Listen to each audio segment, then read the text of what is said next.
आज हम भोजपुरी में एगो कहानी सुनावे जातानी। एगो ब्राह्मण आ एगो और दानवा के कहानी सुनावे जातानी। ई कहानी का रौरा लोग जरूर सुनम लोग।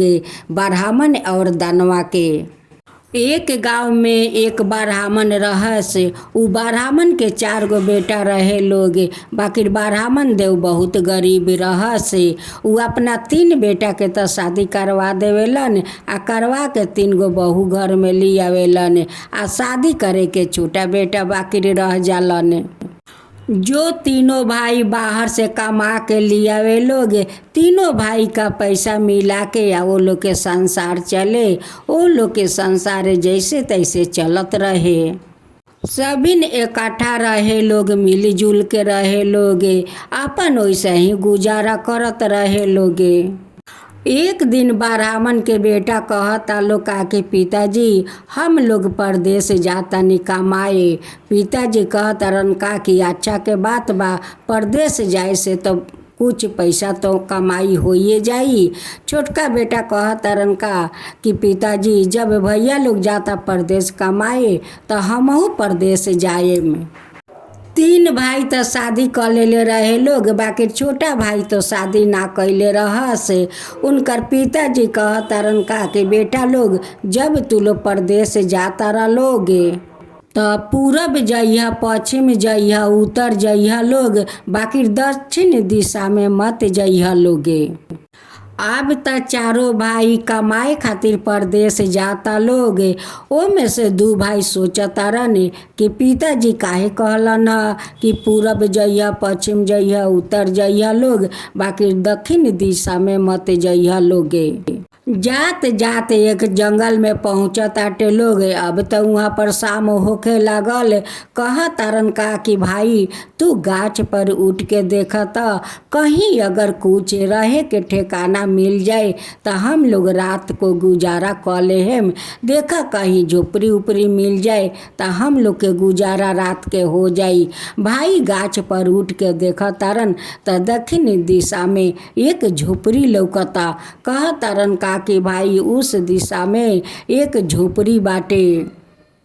4 भाई उस जंगल में जाता लोग उस झोपड़ी में, तो वो झोपड़ी के सामने एक सुंदरी बैठा रहस। कहता लोग का कि हे सुंदरी लड़की, आज हम लोग के रहे के यहाँ जगह मिली, एक रात रह हम लोग, काल हम लोग चल जाए। उ लड़की कहा तरीका कि देखा लोग हम लोग तो दानवा का बेटी बानी। अगर हमार पिताजी जान जइहन कि तू लोग यहाँ आयल बारा तो हमार पिताजी तोहरा लोग के खा जइहन। जब उ लड़की देखता लोग के चिड़िया चुरुंग के चिहुक के आवाज आवताटे तो उ 4 के तोता बना के आ एक पिंजरा में राख देता रही। जब उनकर पिताजी आवतारन तो कहतारन का कि मनुष्य मनुष्य हम मनुष्य खाए में, हम मनुष्य खाए में, यहाँ पर मनुष्य बा। उनकर बेटी कहतारी का कि पिताजी यहाँ पर तो कोई मनुष्य नहीं खे, यहाँ पर तो हम ही बानी, अगर खाए के बाद तू हमरे के खा जा, बाकी यहाँ तक कोई मनुष्य नहीं खे। दानवा तो सारा दिन जंगल में रहेलन, शिकार करेलन आ लुटेरा लोग के मार के खा जालन आ उनकर सारा धन छीन के या घर भरेलन आ कुछ उनका खातिर जंगल में कुछ ना बचेला, सब के मार मार के उ खा जालन। अपना पिताजी से कहा तरीका के पिताजी हम 4 गो तोता के पकड़ के पिंजरा में रख ले बानी। हम तो घर में अकेले रहिला तो मन अच्छा ना लगेला, ये 4 तोता के साथ हम रहम घर में तो हमार मन बहल जाई। वही खातिर हम 4 तोता के पिंजरा में बंद करके रख ले बानी। दानवा तो बाहर में शिकार करके अपन भोजन करेलन, भोजन करके तो पेट भर के आवेलन घर में। अब बेटी लोग कहता लोग का कि पिताजी कब सुतिहन, सुत जइहन तबे तो 4 तोता के आदमी बनाएम आ ये लोग के भोजन करवाएम। जब ले ना सुतिहन तब ले तो ये लोग के हम आदमी बनावे नहीं की सकते। दानवा के बेटी अपना पिताजी के सूते के इंतजार कर तारी कि कब सूत जास। देख तरीका के उनकर पिताजी सूत गईलन तो वो चारों तोता के फिर से लड़का बना दे तारी या बना के भोजन करवा दे तारी या फिर तोता बना के आ वही पिंजरा में राख दे तारी। जब उनकर सवेरे पिताजी उठा तारन तो फिर जंगल में चल जातारन शिकार करे खातिर। जब दानवा जंगल से अपना घर में आवेलन तबने सारे चिड़ई चुरुंग सब लोग चिहुके लागेला लोग। तब उनकर बेटी जान जाली कि हमारे पिताजी आवतारने। फिर से चारों भाई के तोता बना के या वही पिंजरा में राख देतारी। आ उनकर पिताजी तो बाहर से खा के आवेलन, रोज पेट भर के आवेलन, सब मनुष्य के खा के आवेलन। घर में आवेलन तो कहेलन का कि मनुष्य मनुष्य मनुष्य के गंध आवता। उनकर बेटी कहेली का कि मनुष्य के गंध ये जंगल में कहाँ से आई? आ ये जंगल में तो कोई मनुष्य आई ना, यहाँ तो हम ही बानी, हमरे गंध आवता। पिताजी खाए के बात तू हमरे के खा जा, यहाँ पर बाकिर कोई मनुष्य नहीं थे। जब सवेरे होला या दानवा जंगल में चल जालन शिकार करे तभी नि दानवा का बेटी वो चारों लड़का के तोता से आदमी बना देवेली या कहेली का कि तू लोग यहाँ से चल जा लोग, ना तो हमार पिताजी तोहरा लोग के ना छोड़ीहन, ऊ तो खा जइहन। वो चारों के कहली का कि तू लो चल जा। तीनों भाई जा तरन आ छोटका भाई आवतारन कहतारन का कि हम ना जाएम, तू लोग जा, हम उ लड़की के पास जातानी। तीनों भाई तो घर में लौट के चल जाला लोग, बाकी छोटका भाई तो वही दानवा का बेटी के पास रह जाला ने। जब ब्राह्मण के बेटा दानवा का बेटी के पास आवेलन तो उनकर बेटी कहेली का कि तू काहे अइला ह? अगर हमार पिताजी के अंगी टूट गल तो तोहरा के ना छोड़िहन, ऊ तो खा जइहन। ऊ कहतरन का कि खइहन तो खइहन, बाकी हम तोहरा के छोड़ के हम ना जाएम। ब्राह्मण के बेटा उ दानवा के बेटी से कहतारन का कि हम जा तनी तोहर पिताजी से बात करे। उ कहतारी का कि ना तू जइब ना, ना तो हमार पिताजी तोहरा के ना छोड़िहन, तोहरा के तो भोजन बना दिहन। बाकी अतना माना कैला के बाद उ ब्राह्मण के बेटा डामलन चल गइलन दानवा के भीरी। दानवा के उठावतारन, बाकी दानवा तो बहुत सारा मांस खैले रहस, उनकर अंगी लाग गए रहे। उनकर लड़की जातारी या वो ब्राह्मण के बेटा के तोता बना देतारी या बना के आ पिंजरा में राख देतारी। जब दानवा सूत के उठा तारन त घर में चारों ओरी घूम तारन, देख तारन आ कह तारन का कि यहाँ त मनुष्य के गंध बाटे, हम त मनुष्य के खाए में मनुष्य के गंध बा। उनकर बेटी कह तारी का कि पिताजी यहाँ हम ही बानी आ हमरे गंध बा, ल हमरे के खा के तू पेट भर ल, बाकी यहाँ कोई मनुष्य नहीं के। ये जंगल में कहाँ से मनुष्य आई? ये जंगल में तो कोई भूल से ना आई पिताजी, कोई भूल से ना आई ये जंगल में। ये जंगल में तो जितना मनुष्य लोग आवता ओकरा के तू मार के खा जाता रह, जितना जानवर बा सब के तू पकड़ के खा जाता रह। तो ये जंगल में भला भूल से कोई आई? कोई ना आई। अब तो दानवा वो झोपड़ी में चारों दिगे नाक से सूंघ तारन आ कह तारन का कि मनुष्य बा, हम मनुष्य के खाएम, मनुष्य बा यहाँ, हम मनुष्य के खाएम। बेटी कह तारी का कि यहाँ पर कोई मनुष्य नहीं के, हम ही बानी या हमरे गंध बा, खाए के बात तू हमरे के खा के पेट भर ल। जब ब्राह्मण के तीनों बेटा अपना घर लौट के जाता लोग तब ब्राह्मणी कह तरीका कि तू लोग आ गइला आ तोहार छोट भाई कहाँ बारन? उ लोग कहता का कि माँ उ तो रह गइल ना वही जंगल में आ उ तो वही झोपड़ी में बारन आ कहलन का कि तू लोग जा, हम बाद में आवतानी। ब्राह्मणी कह तरीका कि ऊ जंगल में तो दानवा रहेला, वहाँ तो कोई ना बाचेला, जितना आदमी जाला उतना आदमी के ऊ दानवा खा जाला। अब तो हमरा बेटा के खा जाई। अब तो ब्राह्मणी अब त बारहामनी कल्याणी माता से मिनती करतारी या कहतारी कि हे कल्याणी माता, हमरा बेटा के रौरा कल्याण कर में, उनका के रक्षा कर में, हमर बेटा लौट के आ जइहन त हम रौरा के पूजा कर में। हे कल्याणी माता, हम रौरा के पूजा कर में। सबेर के पहर जब दानवा जंगल में चल जालन शिकार करे त दानवा के बेटी कहेली का कि हे ब्राह्मण के लड़का, तू चल जा, ना तो हमार पिताजी तोहरा के ना छोड़ीहन, तू चल जाए अपना घरे लौट चल जा। कहा तारन का कि ना, हम तोहरा के ये जंगल में अकेले छोड़ के हम ना जाएम।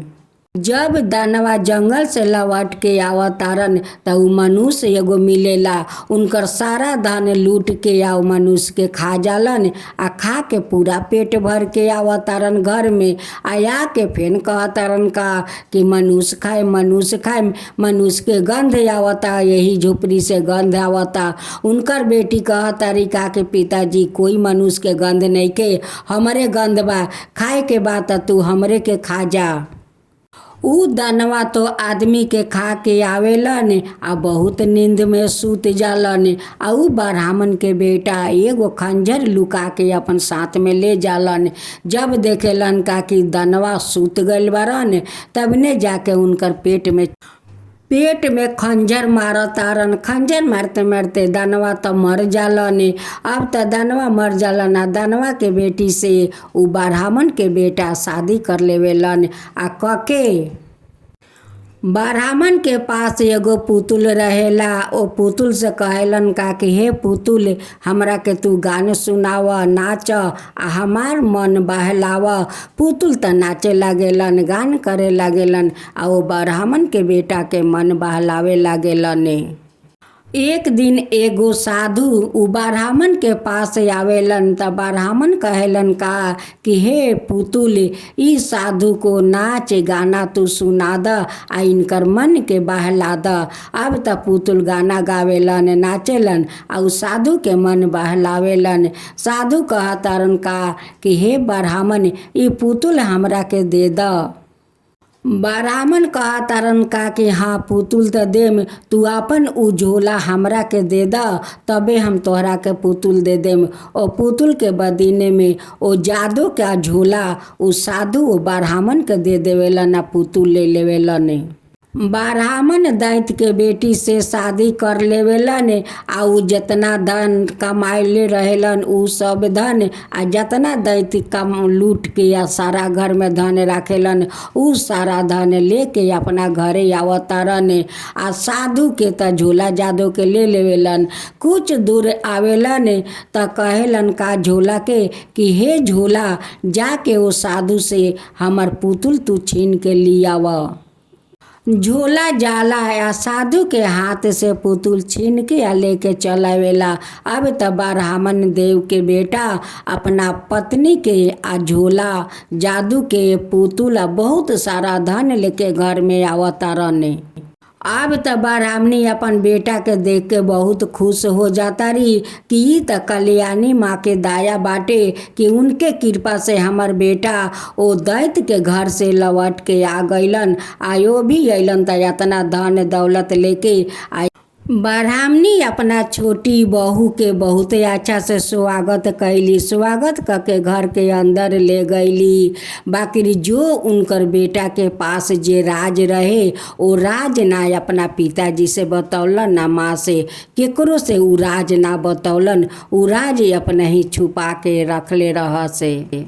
उनकर माई सब कोई खातिर खाना बनावे जाता रही त कहतारन का कि माँ तू खाना मत आज बनावा, आज खाना बनावे के ना लगी।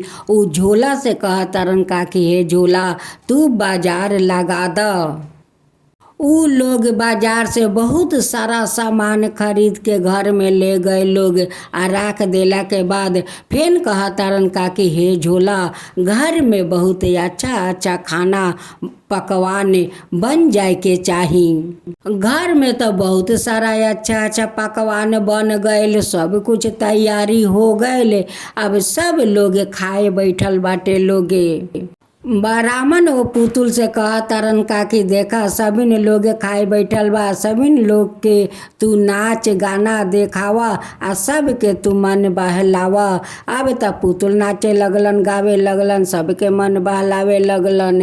अब त सब लोग खाना खाता लोगे। ब्राह्मण के त टूटल घर रहे, टूटल घर से महल बन गईल, महल में धन भर गईल।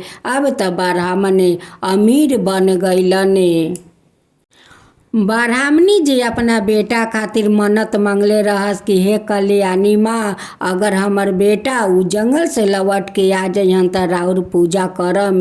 अब त ब्राह्मणी कल्याणी माँ के बहुत श्रद्धा भक्ति से पूजा लगली करे कि ये त कल्याणी माँ के कृपा बा कि आज हमरा घर में अन्न से धन भर देली, टूटल घर से महल बना देली। ये त कल्याणी माँ के कृपा बा।